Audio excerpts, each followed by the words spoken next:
Τσιπάρουν τα γελάρια, σβάρουν, μην φράγει. Θα πάρουμε το κοινωνικό και θα καθίσει στο καζάνι, έγινε.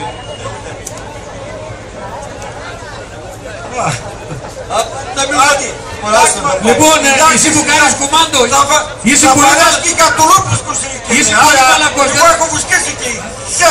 είσαι πολύ μαλακός, δεν αγριεύεις, δεν βάζεις τάξη. Πιο καλό, δεν υπάρχει καλό. Ή θα στρέξει το καρμουσάκι και θα σας πάρει. Ωραία, εμείς εδώ δεν καταλαβαίνουμε καλό. Θα κάνεις σκόπ, να βρούμε λύση με το καλό. Βανακατσά που κερλίκουρ. Άμα θέλετε, άμα δεν θέλετε, εγώ θέλω να το κάνουμε άδικα. Άντε να περάσουμε καλά.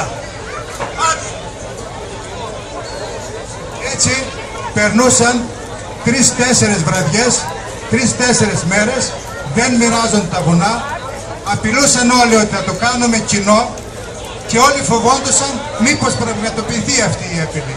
Γι' αυτό επενέβαιναν οι πιο ψύχρεμοι, οι πιο γέροντες ή οι πιο λογικοί. Τους συγκέντρωναν πάλι και κάναν την τελευταία, την ίστατη προσπάθεια.